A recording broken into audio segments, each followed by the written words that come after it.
Cater Dallas Fort Worth, KYJC Commerce, and KMWC Bethany. On the web at kdkr.org and on all your devices with the Live 365 app. Portions of KDKR programming do not necessarily reflect the views of this station, its management, or staff. Prudent Money with Bob Brooks is sponsored by the Prudent Money Foundation on 91.3. Well, what are some major red flags when buying a car? Today we're going to take a look. Stay tuned for the special Car Corner edition of Prudent Money.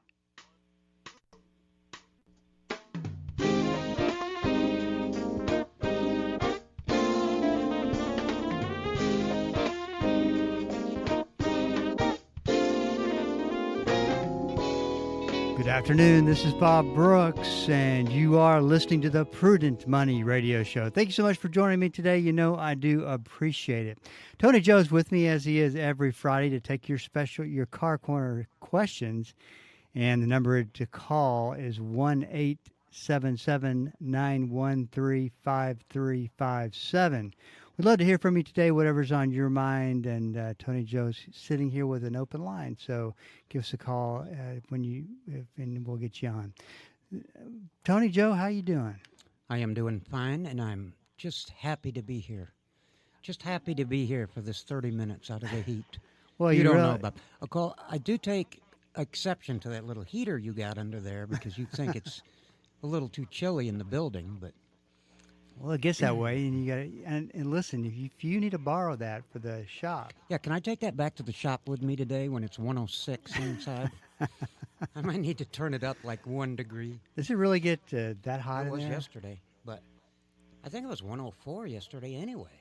But it's a little hotter in the building, yeah. But isn't this summer though been pretty mild? Yeah, it's been pretty good. It's been pretty good. I'm not complaining. Listen, my first summer in Texas ever was 1980.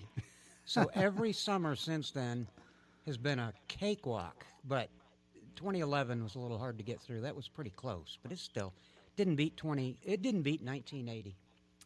You know, I was going through the process of getting my car registered, and the front light was out. Okay. And so I got to thinking, as it took 5 minutes to give me my ticket, that everything was fine, how dangerous that is, that all these cars with bad tires and front headlights out and just get approved. No problems. Nothing's stopping them from driving on the road. Bob, you don't need to have even working windshield wipers anymore. Think about this. You don't even need to have your brake lights working. That's scary. Keep in mind when you're driving and sharing the road with others that may not be able to financially be able to keep their car up quite as good as maybe you could. You know, no brake lights. I mean, do you think about that? Yeah, you know, that's you a don't problem. really pay problematic. attention. You know, you don't pay attention until all of a sudden it may be too late, and you realize the guy just came to a screeching stop, but you didn't know it. No brake lights. That's unbelievable. I don't understand that law that was passed at the beginning of this year. I just don't think it was a good idea. No, it makes no sense. It makes no sense whatsoever. No, it doesn't. But what is a good idea is to convey to everybody listening to always be vigilant now and know that the rules have changed. Know that you're sharing the road with cars that don't have to be inspected for the safety portion anymore. So bald tires, wipers that streak or don't even work, 2 headlights don't have to work. You can have blinker lights that don't work, brake lights don't work. It's all just like the wild, wild west now. Surely there's got to be somebody who's collecting data somewhere to show that. Keep in mind, here's the thing. Keep in mind, a police officer will usually stop you for a headlight out if you're driving at night. That's a good way to get stopped. Also, the license plate or tag light on the rear of the vehicle. You know, when you rob that bank, Bob, they want to be able to read your plate number as you're driving off. So those are things that will get you stopped. I'll keep that in mind. And then hopefully, maybe a police officer will look at the car and, I don't want anybody to get a ticket, but if you got bald tires that really, really are bald and you need them replaced. But think about something, though. When's the last time, Sherry was bringing this up to me the other day, she goes, when's the last time that you saw a police officer patrolling and giving tickets. I mean, you rarely see that anymore. Well, yeah, but still, that's because Right? that's not because that's just And that's not because of nothing negative towards them. I'm just No, saying you just see it's a lack. They're operating on not a skeleton crew, but they don't have the police officers available right, that they used right. to have. Recruiting is a problem. Becoming a police officer, I mean, look at the trouble it causes. Nobody wants to be a cop anymore, hardly. it's a you know. shame. Yeah.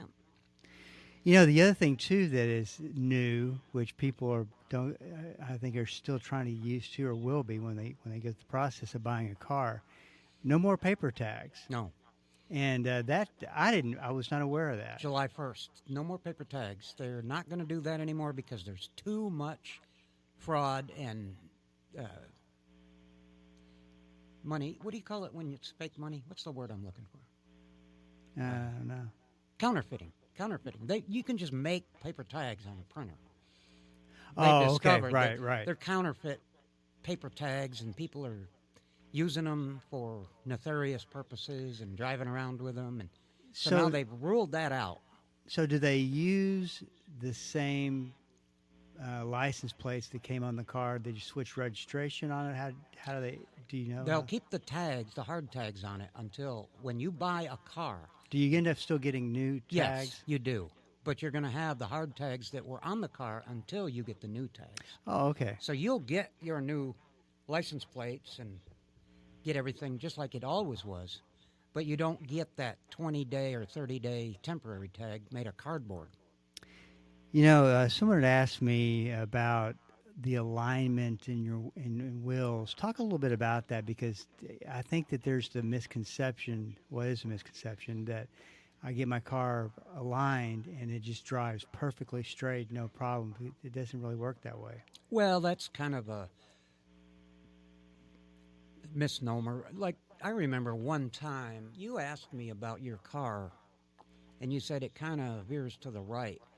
Well, that doesn't mean it's out of alignment. You have to understand the construction of the road surface. It is built to be crowned at the middle of the road, whether it's a 4-lane, 2-lane, LBJ, 8 lanes each. I mean, the middle of the road is crowned. It's a higher point than both sides because water runoff is necessary to keep the roads not flooded.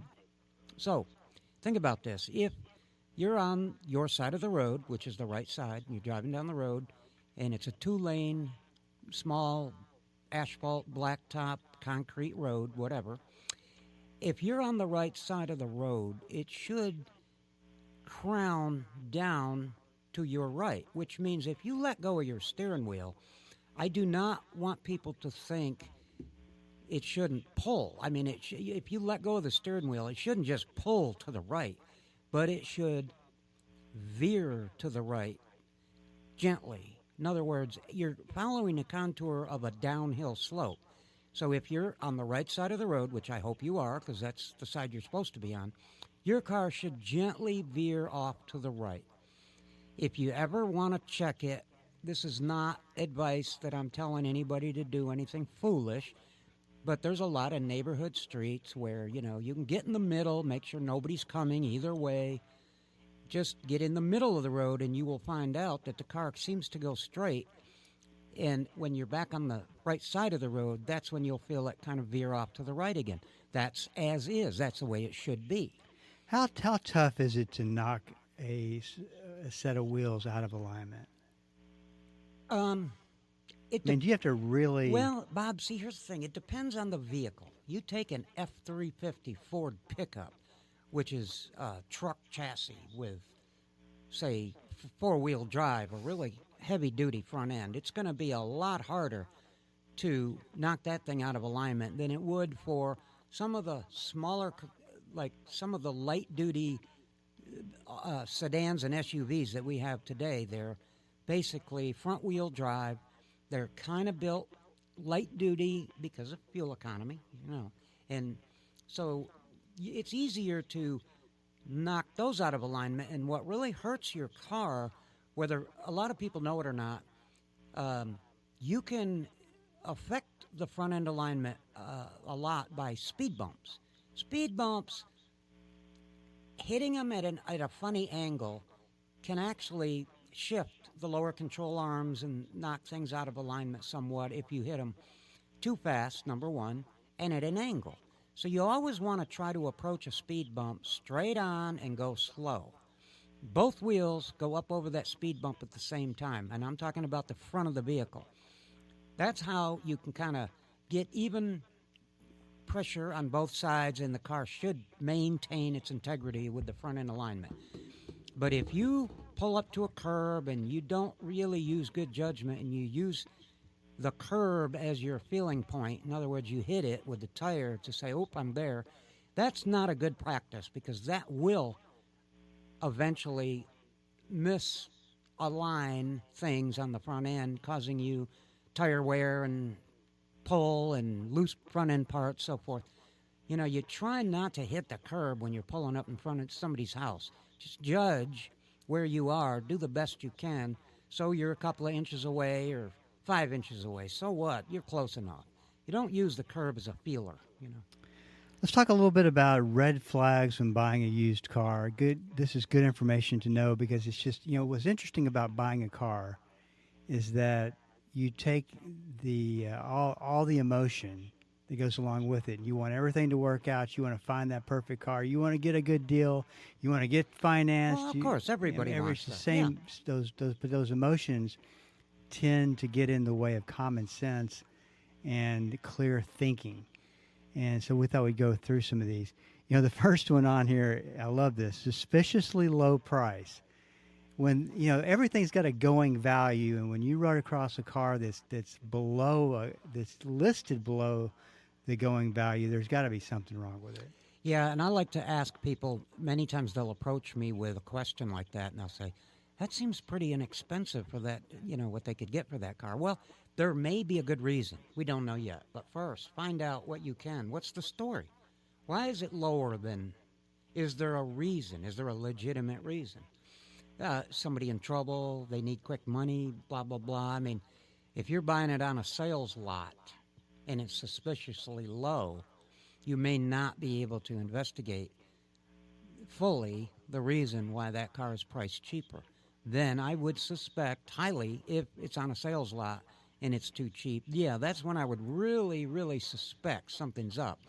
But you can run across deals with private individuals selling a car where it can be what you would consider suspiciously low, but is there a reason? And if that reason doesn't make sense, use your instincts. If that doesn't sound like the truth, the whole truth, and nothing but the truth, then you have a reason to be suspicious. You know, I was just thinking that if you were selling your car outright yourself, private sale, that everybody's got their line in the sand where they go, "I just don't want to deal with this anymore." And that's when you can find a good deal, once they just get to the point where just get rid of it. It happens, yep. People have, there's a lot of reasons you can buy a car lower than the normal trade-in value or market value. But you need to know what those reasons are. That's all I'm saying. The next one is salvage or rebuilt title. I was just thinking about that. Really, the only way that you would, you correct me if I'm wrong, know that is by pulling up a Carfax, right? No, it'll be listed right on the title. Salvage okay. title only, yep. In the paperwork. Right on the title. It'll say salvage title. And, of course, you know, don't jump to conclusions. Find out what the information is first. What would cause it to have a salvage? Salvage title means that the car was in an accident and the insurance company appraised the damage to be more than 70% of the value of the car, so they decided to total it, which in many cases the customer has the right to buy it back. If they want to buy it back, the insurance company will pay them a certain amount of money for the damages, and then they buy the car back. So now they have a check for the damages, and they have the vehicle for whatever price they paid for the vehicle. It differs with different insurance companies. So why would you want to do that? Well, in many cases, you can have superficial damage that's all fenders and headlights and maybe some electronic stuff that isn't really affecting, you know, cosmetic stuff doesn't really affect anything important as far as the way the car's going to drive and run afterwards. Now, it's up to the customer to have to make those repairs out of the check he got or out of his pocket, but there's times when you can have just superficial damage that exceeds the value of fixing the car. You'll get a salvage title. And then you're going to have to go through, you got to jump through a couple of hoops to get a salvage title, renew your license plate tags. But once you do that, I mean, there's not a problem anymore. You have to. So if you fix everything, can you ever get it removed? No. You It's never always get it there. removed, but you can get your car licensed again and drive it. And if you're somewhat knowledgeable and you kind of know that all this damage was, banged up fenders and all the fenders were replaced and rusted all the headlights. You know, Bob, some of those headlights are 1,200. I mean, 1,200 is not the maximum, but some headlight assemblies now can be very, very expensive. Right. So right. when you crash the front of a car and you break the grill and the bumper cover, a couple of headlights, and maybe the hood, you can exceed the damage. If it's an older vehicle, you can exceed the damage just with that, but it's all cosmetic stuff. Right. It's not like somebody had to weld the frame back together and, you're driving around on a hope and a prayer. So. The third one on the list was odometer tampering.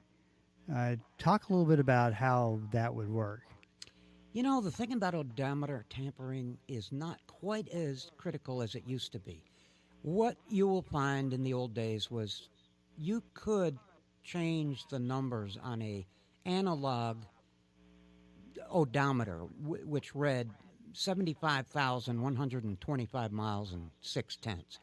And you could, mechanics or thieves, whoever, they could turn the dials back and make it whatever they want.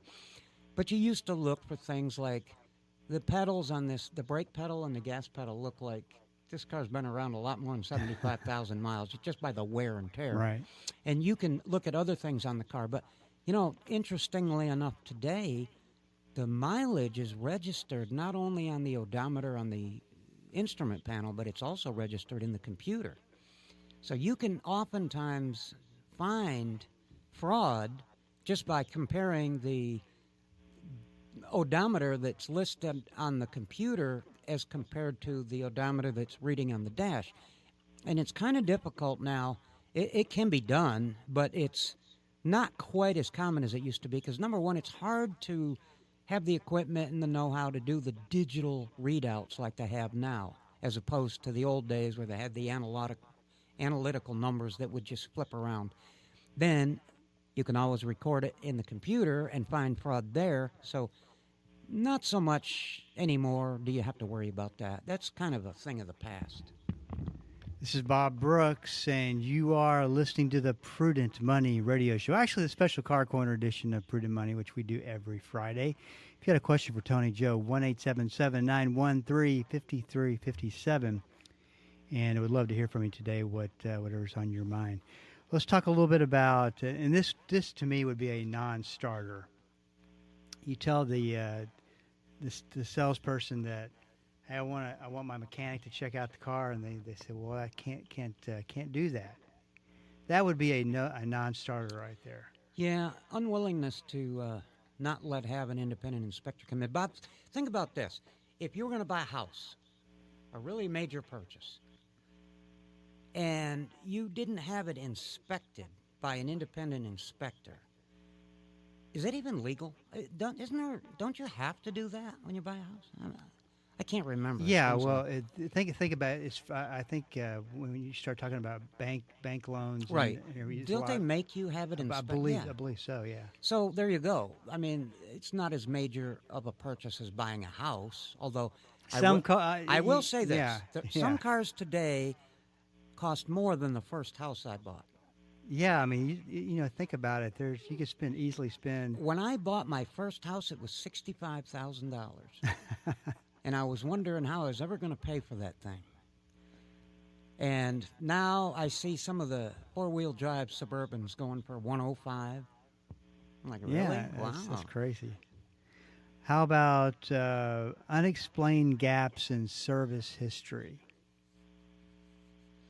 Unexplained gaps in service history. Well, There's a lot of people that just don't keep good records anyway. Let me Right. just start by saying that. But if a customer has been keeping records and That's a there's a definite- gap in it, Yeah. then I would wonder why didn't they keep records during that point of time? So yeah, that would be a red flag. What a gift, though, if you had complete records on a Bob, car. I try to tell And, people all the time. It's e- worth something. Every time I give a customer a receipt when they pick up their car, especially the younger people, I go, are you keeping records of all this? Put this with your paperwork so you'll have a record of it. Because cars that have good record keeping and good maintenance records are worth more when you go to trade them in or sell them. That's just a plain fact. And it's so easy to just keep a log of your records. Just find a folder, even if you're not organized, throw everything in there, and when the day comes, then you can sort it all out and put it in order by date and all that. But, just keep a record of all your repairs and make sure you keep them in a central location so that when the day comes, when you need it, there you have it. This to me would be tough unless if you got a professional eye for it to spot, but inconsistent paint or body panels. That could be a huge red flag.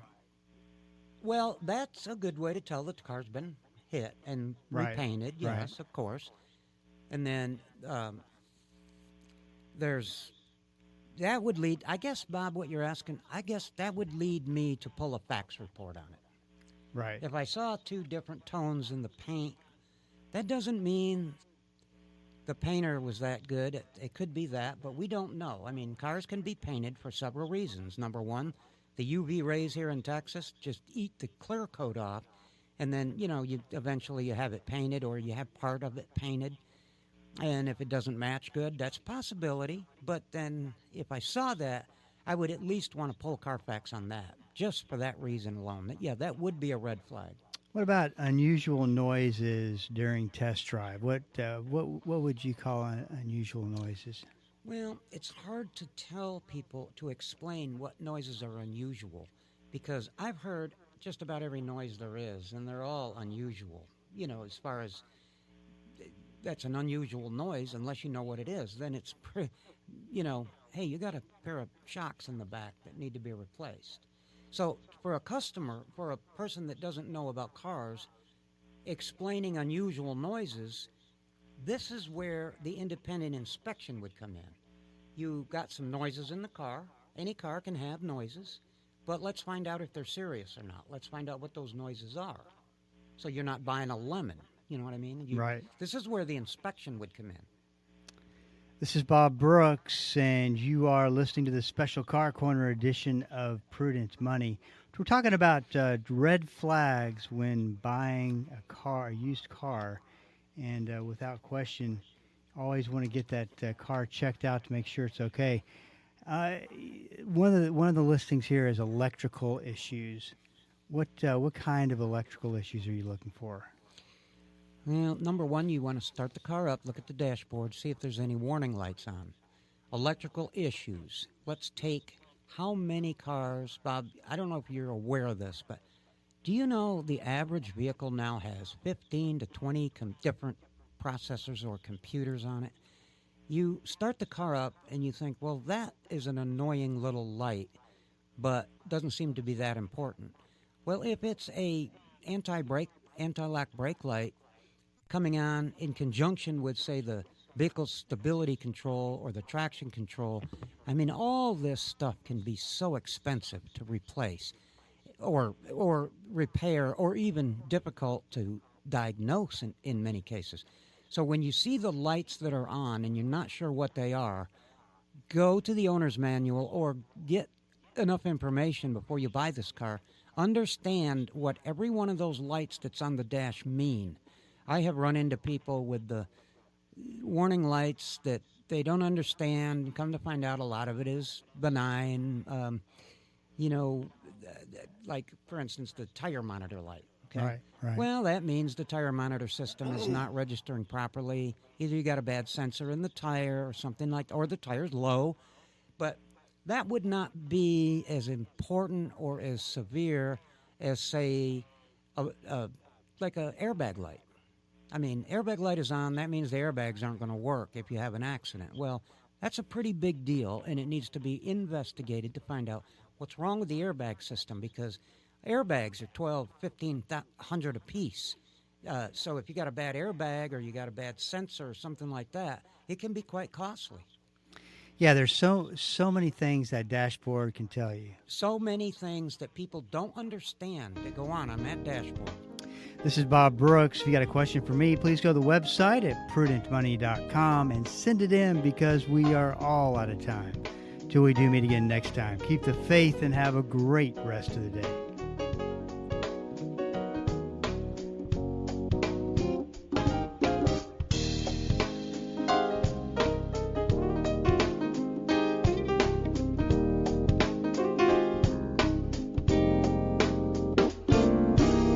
That's all the time we have for today.